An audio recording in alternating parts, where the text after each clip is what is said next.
Hello everybody, it's Eric McCool of Permagora Live. I am coming at you from a small town in Pennsylvania.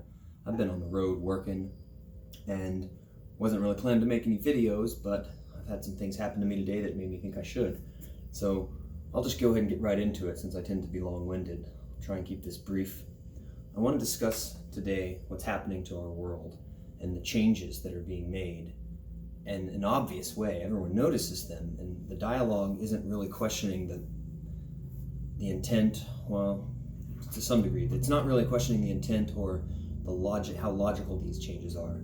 It's essentially one-track minded, focused on it's necessary, right? That's the main thing, is we have to do this to help people, to protect people. This radical changing of how we live our lives, making businesses close, limiting occupancy in restaurants, which is crippling to their business model. Forcing social distancing, forcing mask wearing. These are things that are being changed. This is new. This has never been the case before. And all of a sudden, we're supposed to just take all this as like, oh, this is what we have to do now. And a lot of people are. So I'm traveling, and I'm noticing, I've been traveling a lot in the last few weeks, the last month even, and it's been getting worse. I've been noticing that I, as someone who chooses not to put something over my face when I go out, I'm rarely, I used to be not so much in the minority. I used to see a whole lot more people just living life as if we don't need to suddenly do this. And now I'm seeing a massive surge of people going along with it and just masking up all the time outside in the streets. And it's definitely difficult for me to witness because I see dangerous things happening, and I see people consenting to a level of control that is completely unacceptable and should never happen in a democracy, in a free country, as they call it. So obviously people like to think, oh, you rights people just only care about yourself, you're selfish, and you don't want to protect people. Look, I don't want to hurt anybody. I'm not hurting anybody. And you can't prove that I am. So what the hell is this about? You can't threaten me with violence, which is essentially what laws are, just because you say I might hurt somebody. That's not the way it works, okay? So I've said this before, I feel pretty strongly about it, and I feel like people who are trying to go along with it because they think they're doing good for the world really need to pay attention to who they're taking this advice from, and pay attention to the patterns that we see when it comes to social engineering. If you don't know about social engineering, if you don't know about how propaganda works, if you don't know about how the Hegelian dialect has been applied to basically shape public opinion, this is manufactured consent. There's a lot of terms for this. There's a lot of big money and very serious research that goes into figuring out how to control people. And if you don't see that that's what this is, then I don't know what to say. It's like, obviously that's what this is. Obviously. It's so hard for me to understand why people don't see it, but I'm trying to be patient here. And I've tried to be patient with the people I interact with in stores when they basically tell me that I can't come in unless I'm wearing a mask. I rarely succeed. I don't cuss them out or get all rude, but I typically act annoyed and go, oh, thanks a lot, like you just lost my business because you're asking too much of me. That's not cool with me. You don't get to tell me what I wear. I don't need to cover my face just because I might get someone sick. That's just never gonna change. I'm always gonna potentially be maybe possibly gonna get someone sick even with a mask on. So what next? Like, this isn't gonna be the end of it. But even if it was, it's not okay. It's not anyone's right to tell me that. And I feel very strongly about the fact that nobody just gets to take away my rights and tell me what I have to do, even though it makes no sense and I'm not harming anybody. Like, that's just always been my argument with all sorts of illegitimate laws that have existed for a long time, which I've, without remorse, broken anytime I think I can get away with it. It's just like anybody does. Look, we all know the system is corrupt. How corrupt it is, many people are still in denial of, and how bad it's getting, how far we've gone down this road is very scary, and I see why people don't want to face it. But I, for one, am 100% committed to shouting about it for as long as I live. I won't accept it. And I hope that more of you will start to gain courage and start to realize that you do not have to take orders from elected officials. That's not what their role is.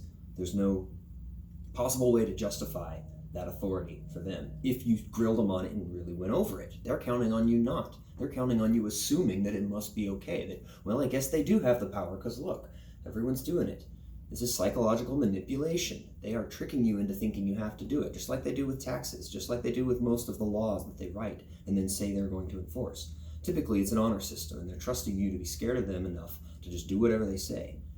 And with some of their laws, look, I'm not going to argue about it. It's not like we need police enforcement for all the things that they have as laws, but for some of them, there are reasons, and it brings to mind an analogy to what's going on now when it comes to the freedom we have to take risks. Because I'm not one to claim that you're free to do whatever you want no matter what, because if what you do starts to hurt people and cause problems, destroy things, break things, whatever, then you're going to be stopped by others, and that's legitimate. You don't get to just do anything. You can't hurt other people. And the argument that possibly being sick is hurting other people unless you take some flimsy, superficial precaution about it, like that is just such weak logic, such weak reasoning. And I'm not threatening anyone. This isn't the same thing as driving around completely impaired and crashing into things and almost hitting people. This isn't the same thing as shooting a gun in a crowded place. This isn't taking a risk that is very highly likely to cause some damage. The likelihood of damage being caused, as we even know statistically from the official numbers of this whole case, which are suspect anyway, but even given that, it's not higher than heart disease, it's not higher than car wrecks, it's not higher than a lot of things that we just basically go about our business knowing that thousands and hundreds of thousands of people die from these things. It's like they're suddenly trying to get us to believe that we have to freak out because people die. I mean, obviously, in a specific situation, people dying is very traumatic and very hard, but overall, we can't suddenly become so sensitive to that fact that we close down society over the supposed saving of lives, when in reality, you can't save lives forever. And again, I'm not trying to advocate that we should just allow people to die without caring for them. That's not what I'm saying. I'm just saying that we never did this before, and we don't need to start doing it now. And the people who are telling us we do are liars, and they have an agenda. And we know what the agenda is. They've told us. They're not even hiding it. You can read about it in the Rockefeller Foundation Lockstep. You can read about it in anything that pertains to the New World Order and Project for a New American Century, or the UN Agenda 21, or any of these agendas that are public knowledge. They're admitting what their goals and their plans are. And obviously everything that's happening now feeds that. It supports those goals. It takes steps towards them. This isn't theory, people. Like, I'm not making this up. Like, this is a plan to make the world a global fascist dictatorship with a much reduced population that microchipped and that is interactive with AI kinds of machinery software. Like, this is not controversial information. And the question that no one seems to be asking, is that the future I want? They're worried about saving lives from COVID. Oh, I better mask up because I don't want to get someone sick. That's the wrong way to think about this. We're all going to die, and probably from a really, really bad sort of situation if we don't stop this totalitarian engine that is building momentum. It's taking us ever closer to catastrophe, to the worst things that we saw in the 20th century and worse. Okay, like, you need to understand how serious this is. And that's why I take it so seriously. That's why I fight so hard. I don't care if people think I'm being petty or selfish. I know what the stakes are here. I'm fighting for all of us because we are being led to the cliff. We're being led to the slaughterhouse. We are already on the boxcar, my friends. So you need to take this seriously, and we all need to get our heads together and figure out how we can organize peacefully and prevent our freedoms and our access to goods and services being taken away because of these mandates, because of these new policies that are supposedly for our protection. This is a serious thing. This is the end game. We are getting very close to a point of no return if we haven't passed it already. I don't know. I try to be optimistic. I try to think that, we are more than just this flesh. We are spirit animated in what could well just be a big video game or a collective dream. Right? Reality is mysterious, and we shouldn't take it too seriously as to think that, oh no, if I die, then that'll be the worst thing. Dying is not the worst thing. Catherine Austin Fitts stated that very well in an interview she did with James Corbett recently. Death is not the worst thing. So, especially not when you realize that this is something of a hologram that we all just sort of like incarnate into and have this experience that's actually really, really short. It makes it a little more a little easier to decide, I'm going to go ahead and take the risk. I'm going to go ahead and do what I believe and what I feel, no matter what it costs me. And that's what I'm doing. I'm standing up for what I believe, and I know the stakes, and I am willing to put it on the line because I believe that this world is an amazing laboratory experiment in consciousness, and we as humans are here in the prime seat in the house. We have the best vessels to adapt and change this world and to be part of its own almost consciousness and cycles of thinking, and we have such power, and it's been hijacked by madmen who are using it to destroy the planet for profit, and they're enslaving us so they can kill us all off and basically have a new planet without us. Now, I'm not going to let them do that while I'm still here, and that's why I'm fighting against these rules. So I never got to my story. Here I am 10 minutes in. So I booked a hotel. I've been booking hotels on my travels a lot, and a lot of them, they're seeing masks everywhere, and never before have I been told I can't come in, though. And so I'd already booked the thing. I already paid using third party. And when I went in, the lady started to check me out, and then kind of in the middle, she's like, oh, you have to put on a mask. And I was like, no, I can't wear a mask. I've got an issue.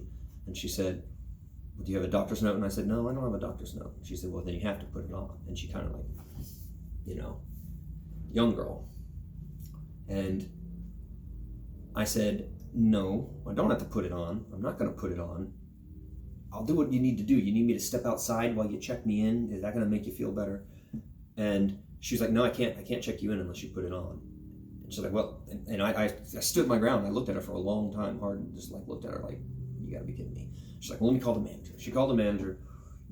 So the way she framed it to the manager was pretty clearly like, this guy over here made it sound like I was, being unreasonable, and perhaps that's how they view it. But I think it's quite unreasonable of them to make such a request. And so manager basically flat out turned me down quite rudely. I overheard it through the receiver, and the girl said, sorry. And I said, well, did I get charged? I'm not going to pay. And she's like, well, you did it through a third party, so you got to call them. So of course I did, and that's still pending. They couldn't get hold of the manager when they called. The manager wouldn't take the call. Surprise, surprise. But they said they're going to continue to pursue it. I may well have lost the $90. I may get it back in a week. I don't know. That's how much I committed to this, though. It's like I wasn't having it. And then I booked another place and came here, and they gave me the same song and dance. And I kind of feigned putting one on long enough. I left my card, my license, and went outside. And once I knew he'd kind of done his bit, I kind of pretended like I was putting it on, and then signed the thing and got the heck out of there, because I was like, I can't do this all night. I'm going to run out of patience.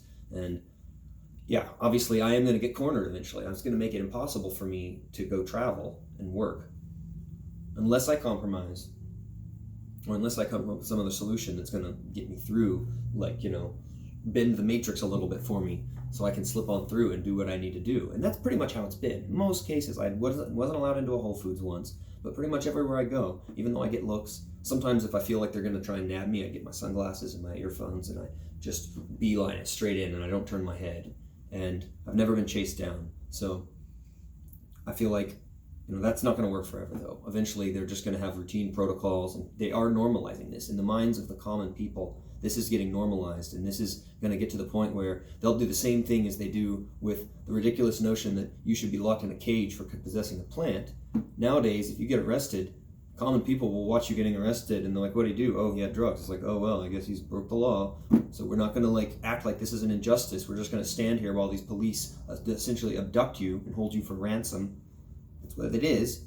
So that's pretty much the way things will go. We know that the people, once conditioned to something, once it kind of gets drilled in there, they'll just accept it as normal. They won't look twice when Yemen gets bombed, or when all their tax dollars go to these nefarious overseas projects. Not to mention all their cocaine and drug habits. All that money also goes to these overseas projects on the black budget end of it. And we're funding all of this, and nobody seems to care.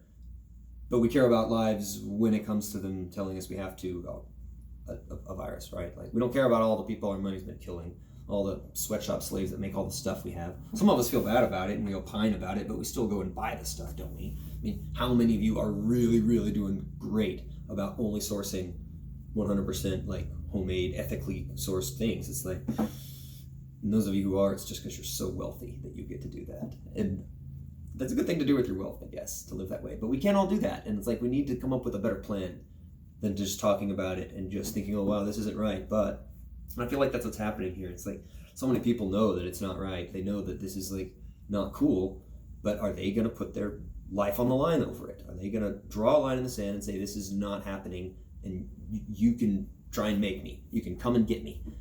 And have no doubt that they would send someone for you. We're behind you. We're behind you. We can send a car to find you if you ever lose your way.